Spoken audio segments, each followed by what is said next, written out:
Samaya, how are you? Morning, everyone. You right to go? Okay, terrific. Firstly, I'll just take you through a couple of statistics in regards to vaccines, and then we'll get straight into the announcement. So in terms of children 5 to 11, the vaccine rate is 49.6%. So at some point today, we will reach 50%, and that's a great milestone. But we've got a long way to go, and we want to get there as quickly as possible, but we will reach 50% through the course of today. In terms of the third dose rate for 18 and over, it's 45.5%. Recently, 16 and 17-year-olds were able to get their third dose. That's just in recent times, and already we've had 7,954 16 and 17-year-olds have now had their third dose. That's 5% of that age group. And across the board for all ages at our state-run clinics, over the next 7 days, there are 107,000 appointments available. So please, if you haven't had your third dose, if your child hasn't had their first paediatric dose, please make an appointment, either at our state-run clinics or via our GPs and our community pharmacies. Second thing before the announcement, obviously we've got the Winter Olympics happening, and it would be remiss of me not to congratulate our 2 Winter Olympic medalists so far, and both are Victorian. So congratulations to Jakara Anthony, gold in the skiing, and Tess Cody, bronze in the snowboarding. So well done to those 2 athletes and all our athletes at the Winter Olympics.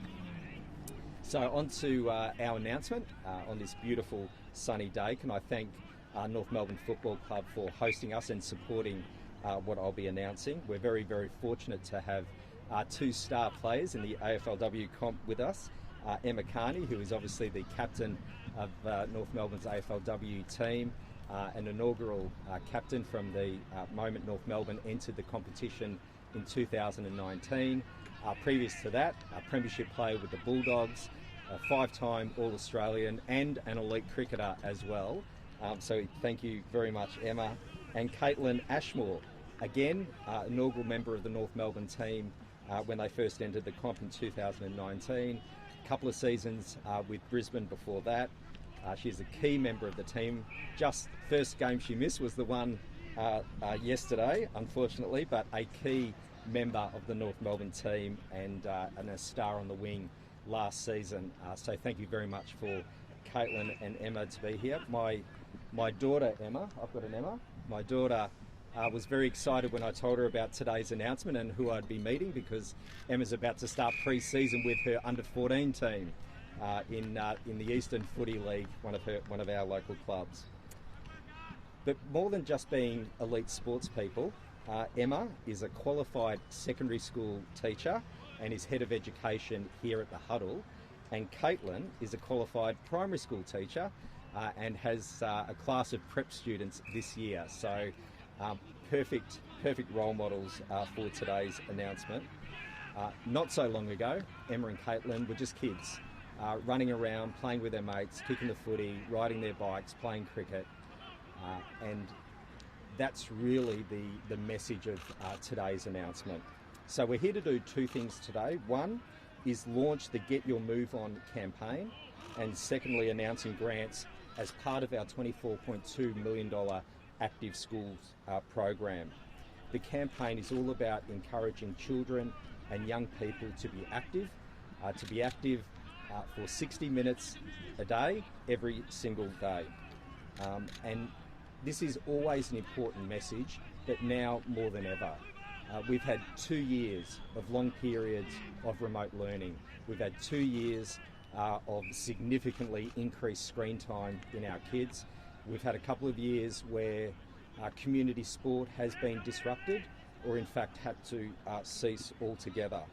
And we know that around a third of our children, a third of young kids, don't participate in any organised sport whatsoever.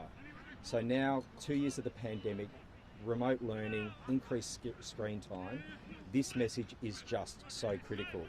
So this will be a statewide campaign, and we're trying to break it down into easy chunks. It's just 15 minutes of activity 4 times a day.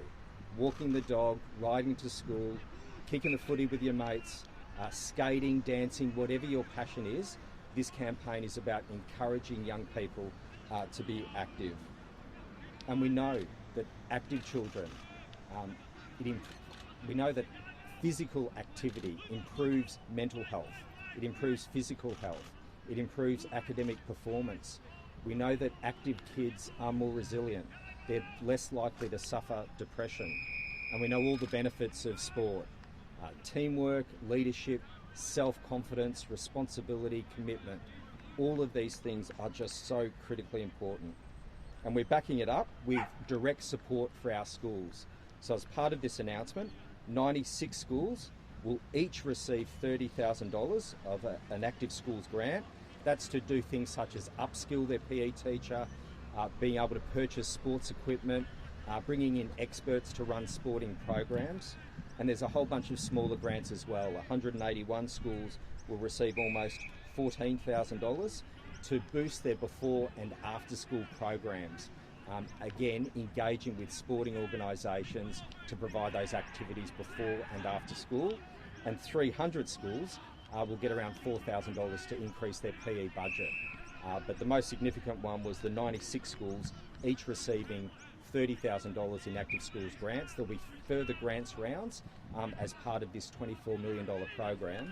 But it's all about getting our kids active and healthy. We know that active kids more resilient, healthier, and it's just so critical that we get this message out across the state as we come into year 3 of this pandemic. But thankfully, all kids are back at school and all kids have got the opportunity to play community sport. I might ask Emma and Caitlin just to say a few words about their own journey and the importance of physical activity, both as elite sports people, but also as fantastic educators. So I can ask Emma to come to the lectern. Thank you so much. I grew up in country Victoria on a farm, and sport was such a big part of the culture growing up, and it's made me who I am today. It's taught me many things about teamwork and resilience, but more importantly it's created great friends like Caitlin here, who I've played a lot of footy with along my journey. So more importantly, yes, it is good for my physical health, but in terms of mental and social health, it's been a great benefit to me. Yeah, mine's very similar to Carney. I grew up in a pretty sporty family as well, so I've done every sport under the sun. Probably did most of athletics growing up, and then I did a bit of netball. But footy obviously was a boys' sport, so but yeah, just getting out, having a kick with Dad. I just loved I hated sitting down. I hated, being inside for too long, and I think that's what I'm trying to, put on my preps this year. And I think I've had preps also the last 2 years, so I've seen what it's like throughout the pandemic. And it's hard to find motivation, but 15 minutes, as I was saying before, it's not much. So just get out. It's lovely weather at the moment as well. So, but yeah, like Emma said, a lot of my friends as well have come through sport. So my journey so far has been incredible. I wouldn't change it for a thing. And yeah, looking forward to seeing everyone get out and about, and yeah, go Roos. Thanks very much, Emma and Caitlin, and can I also welcome my friend and colleague Sheena Watt, who's a member of the parliamentary team, the Upper House, and we're back in Parliament from tomorrow. Rapid antigen test, doing everything that everyone else is doing to make sure we can get back to work in the Parliament. So thank you, Sheena. Okay, happy to answer any questions. Of course. Emma, a quick question. I guess just as teachers, ladies, what do you think the main sort of reticence from the kids is in terms of getting out there and exercising for that amount of time? If you wouldn't mind coming up to that. Yeah. I think probably the last few years it's been difficult just getting out and about. I think a lot of the kids have, screen time's come into it, so they want to stay on their iPads.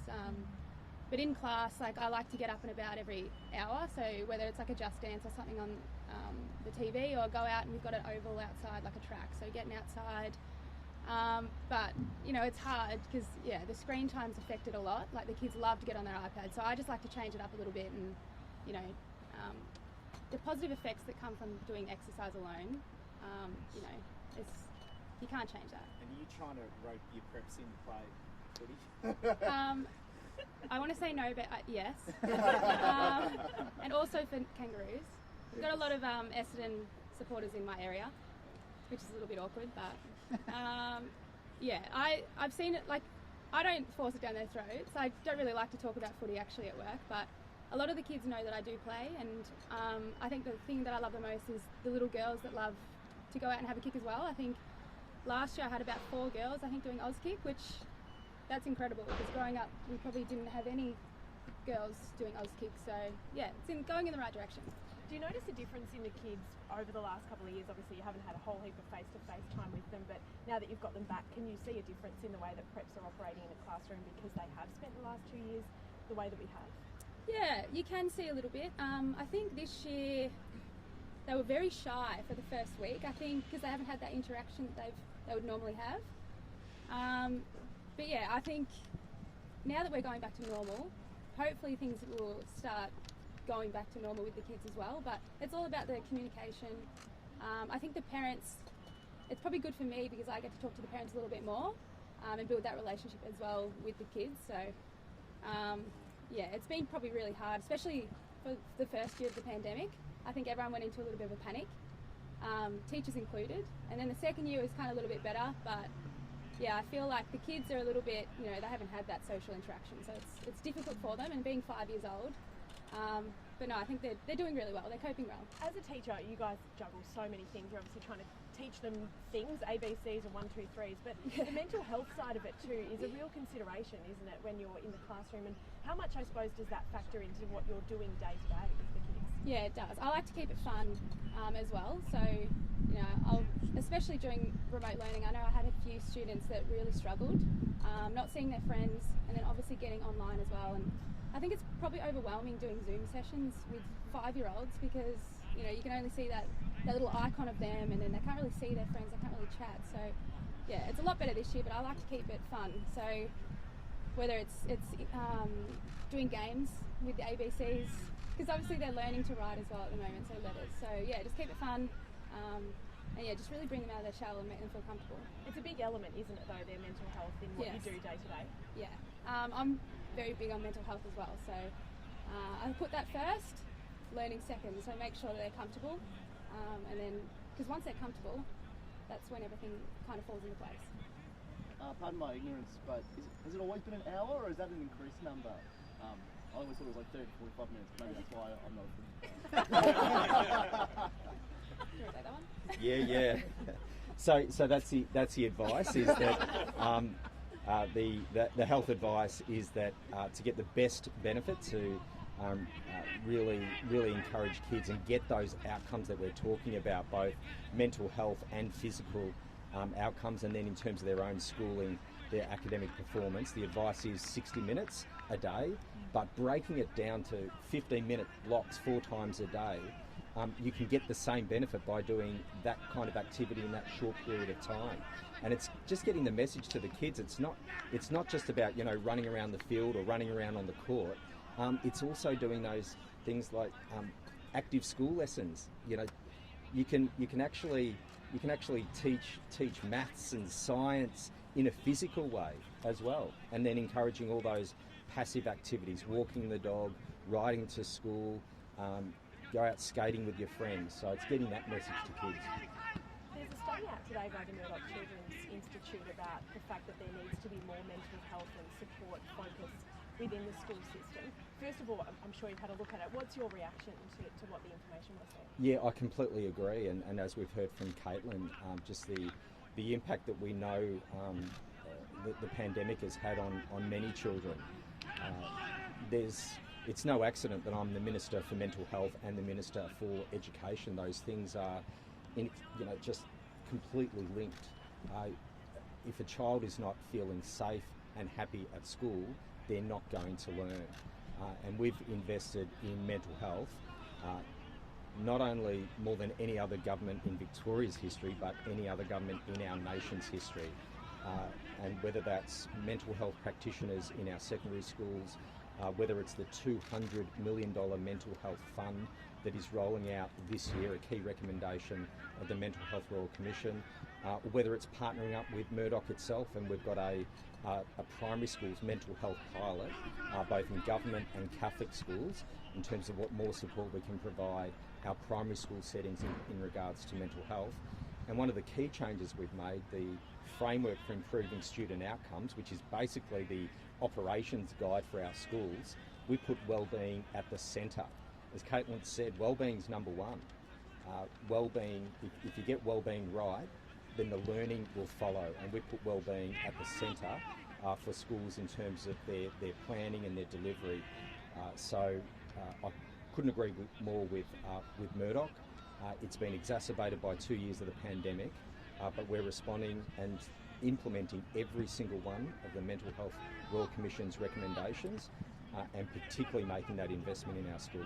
One of the specific examples was about putting some mental health questions onto NAPLAN testing, because the lack of data really makes it tricky for tracking where we're at and what needs to be done. Would you look at doing that? We're looking at how we can certainly improve data. Whether it's through NAPLAN, I'm not sure. You know, there's NAPLAN is very specifically around literacy and numeracy, but there are a number of other ways that we can improve data collection and interpretation. So we are looking at that. We haven't seen the spike in COVID cases in school resumed. Do you think it's still on its way? Look, we knew that the first few weeks in particular of school will be a little bit bumpy. We knew that we would get some positive cases, but the benefits outweigh the challenges.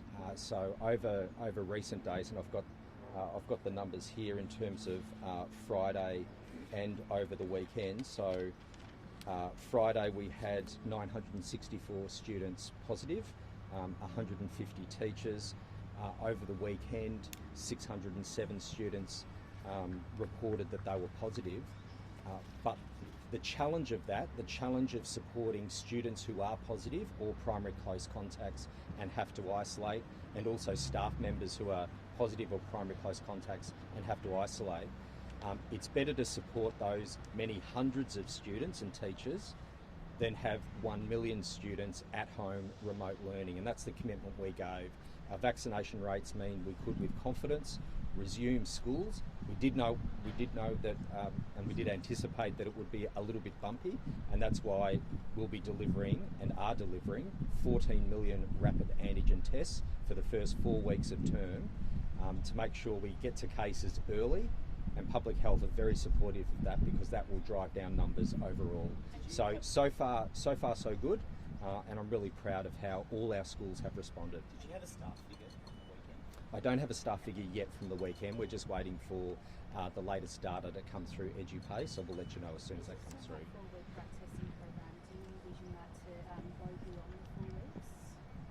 We'll obviously have discussions about that. We're in week 2 of term 1. We'll bank those decisions over the next couple of weeks, obviously, in discussions with our public health team. So we haven't made a call yet, whether it would be whether we'll wrap up the surveillance testing after 4 weeks or whether we'll continue it.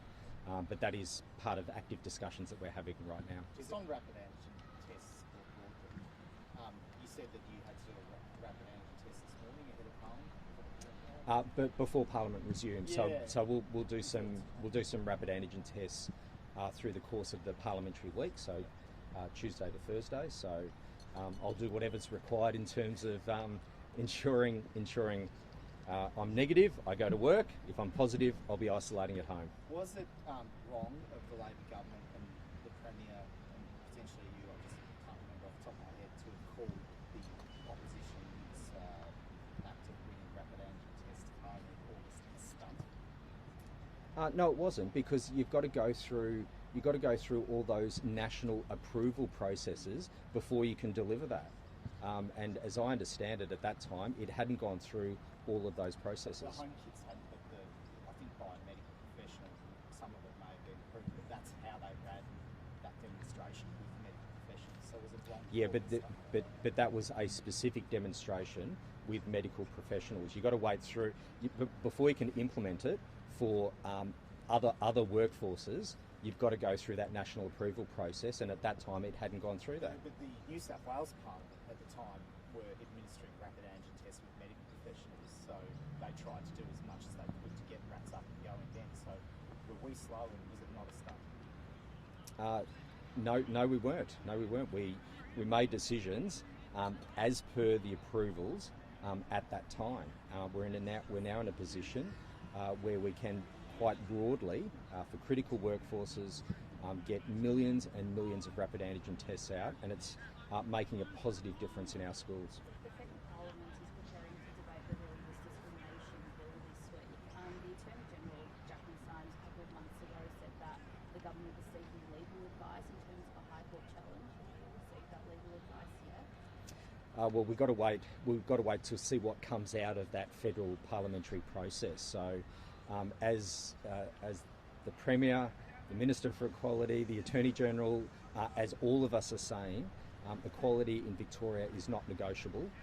We will see what comes out at the end of that parliamentary process in the federal parliament, and then if we need to take any action, then we will. But we'll get that advice once we see what comes through the federal parliament. There'll be many amendments, no doubt, with that federal legislation. So we're actively watching it. We've got our legislation in place, the improvements we made. We've been quite clear with the Victorian community. But you know, as a parent and as Education Minister, to even be debating the issue of protecting LGBTI kids at school in 2022, for goodness sake, is a disgrace. You know, we've got both our record very clearly here in Victoria, and we'll be watching very closely what comes out of the federal parliament. What kind of a message do you send to LGBTI students and teachers? So we've had plenty of discussions with the Education Minister. Yeah, absolutely. And again, both as Education Minister and as Mental Health Minister, we know that LGBTI young people are 5 times more likely to attempt suicide in this country. And that's exactly why we've implemented the reforms. It's exactly why we have said equality is not negotiable. It's exactly why we've got our Safe Schools program supporting LGBTI kids in our schools. It's why we amended our legislation to make it crystal clear. Now, we'll look carefully at what happens in the federal parliament. We'll get some advice, not just legal advice. You know, we'll engage with the community. We'll see if there's any response required from Victoria. But you can't put the cart before the horse. Let's see what comes out of the parliament, and then we'll respond. Two days ago said that with the current existing legislation that there might be a constitutional problem. I know you said you can't put the cart before the horse, but have you had a preliminary look at the current legislation in its current form? Look, you'll have to go to the AG directly if there's any advice we've received today. What I'm saying to you is I can't respond to the very valid question that you've raised until we see exactly where the federal legislation lands. What's the outcome of all the amendments that will be debated in the federal parliament? Oh, thank you. Regarding actually Neighbours, which has been a Melbourne institution for many years and out of Nunawading, at the moment, the United Kingdom broadcasters support for the show, which has been on Channel 10 for years. Is there anything the Victorian Government's doing to look into that? Obviously, there's quite a heritage value there with the show and the jobs out there. Simon, I wasn't anticipating that question this morning, but I can absolutely. I can absolutely remember in the 80s watching Neighbours as a young kid. I think let's see what comes out of it. You know, there's been a significant change in what we watch and how we watch. You know, streaming services is the way that most people get their entertainment. So it'll be interesting whether a streaming service in the UK picks up Neighbours. But the question in terms of any additional support the Victorian Government can provide, I'm not sure if we can, but I'll certainly raise it with Danny Pearson. We've got elective surgery returning today for private day patients only. Can you give an indication for those still waiting for their surgery as to when that may go further? I've got no further announcements on elective surgery beyond what the Minister of Health recently announced in terms of the ramp up that starts today, but just the very clear message that as soon as we can ramp it up even further, we will. So I know the community is very keen, as we are, to get our elective surgery back up to the rates and indeed to catch up on surgeries that have had to be postponed because of the pandemic, because of the severe stress that our health system has been under. We needed to make the Code Brown announcement for all of our health services. We're now in a position, thankfully, where we can resume elective surgery, and as soon as we can ramp that up even further, we will. What are you waiting for to ramp up elective surgery? Well, we're waiting on capacity within our health system. We heard very clearly from the nurses last week, and their comment absolutely that they're not robots. You know, this has been a workforce under extreme stress for more than 2 years. We still have hospitalisations, we still have COVID patients in ICU. This is a health system under extreme stress, and we said that towards the end of last year. You know, we get our vaccination rate, our double dose rate, up into the 90s. Then we're in a position, as we promised, to no longer go into lockdowns, to no longer go into remote learning, but the impact will be a significant stress on our health system. We will get to further elective surgeries. We'll ramp up even further as soon as we are able. On the mask front, allowing people to be in the workplace without a mask on is a big kind of push to get them back into the office. Do we have any indication, or is the government looking to set a particular date or a deadline so that businesses can be working towards that, to get people going again and getting that sense of normality back? Yeah, I appreciate the question, and I don't want to frustrate you, but it is the truthful answer is it's subject to public health advice. We know that masks have played an incredibly important role, particularly through this Omicron wave. Wearing masks in an indoor environment, outside we don't need to wear masks. That will continue for the foreseeable future. When it changes, it'll be based on public health advice. We are, the commitment is not to go into lockdowns. You can never give a 100% guarantee because you don't know if there may be a new variant at some stage during the year. But the commitment to the people of Victoria was get vaccinated, and we no longer need to go into lockdowns. We no longer have to have 1 million students studying remotely. But we will need to continue some very common sense public health measures, and mask wearing indoors is one of the most critical. I know it's an inconvenience, but it is a small inconvenience, and it will be around for a little while longer. Pretty huge for the last year. There was a bit of toing and froing with the federal government. Was your experience with the Prime Minister ever? Did you ever feel he was being dishonest or hypocritical? No, and look, I think I should leave federal campaigning to my federal colleagues. I was acting Premier for quite a stint and participated in National Cabinet, engaged in that forum and one-on-one with the PM. I just don't think it's healthy to talk about this matter. I'll leave that for the federal campaign. How many teachers are off work with COVID or isolated as a contact amount? Look, the latest, I don't have the figures in terms of over the weekend. We had 150 teachers absent on Friday. So it's in the hundreds, and you know the early positive cases, they'll start resuming back at school this week. So schools have done a great job managing this. We've had no school requiring to go into remote learning. Indeed, we've had no school requiring access to that emergency pool of former teachers and former principals. So our schools, government, Catholic and independent, have been doing a brilliant job. And it shows to me that this is working. Yes, we're getting many hundreds of students, hundreds of teachers, but put it in perspective, we've got more than 1 million students in Victorian schools. and more than 110,000 staff. So it's better to support those that are positive or primary close contact, household contacts, whilst they're in isolation, and have the remainder of our students back at school face-to-face in front of their teachers and with their peers.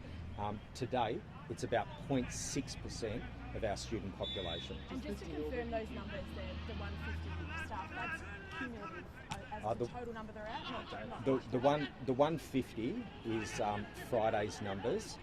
I'll provide you an up-to-date cumulative number for staff. The cumulative number for students is around 4,500, and that's about 0.6% of our student population. So I'm really, really proud of how our schools are responding. We're backing it up with 51,000 air purifiers, 14 million rapid antigen tests, mask wearing, mandatory third dose for staff. Does the government consider supporting a motion by Crossbeach MP Adam Somyureg about reopening the IBAC investigation? Look, I've never been in the space of anticipating debate in the upper house. That'll be an issue that will be discussed and debated within the Legislative Council. I'm not going to preempt what my colleagues in the upper house will do. Just quickly on the deal that you did with the teachers on Friday. Yep. Does that pay increase not match CPI, and if so, why not? So I'm really proud of this agreement, and this has been 12 months of really intense but good faith negotiations, and it delivers a pay increase as well as significant improvements to conditions for our teachers, support staff and principals in our government school sector. So in terms of the wage outcome, in line with wages policy, so wages policy 2%.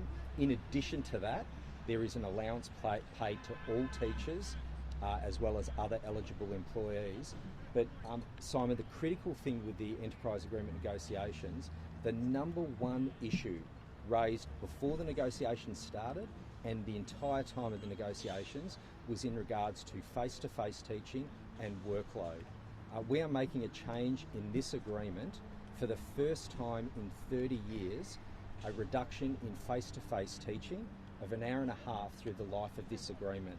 And that means more time for teachers to prepare, to assess students, to improve their teaching practice. In terms of student outcomes, the quality of teaching is the number one determinant. And we are reflecting that in this agreement, as well as other magnificent improvements. Superannuation paid for 12 months maternity leave. You know, this is life-changing in terms of financial certainty and security for tens of thousands of women, and I'm really proud. A number of other improvements to the agreement, but wages policy in line, allowances, but critically, face-to-face teaching, the number one issue that was raised with us. Thank you. Thanks all. Thanks.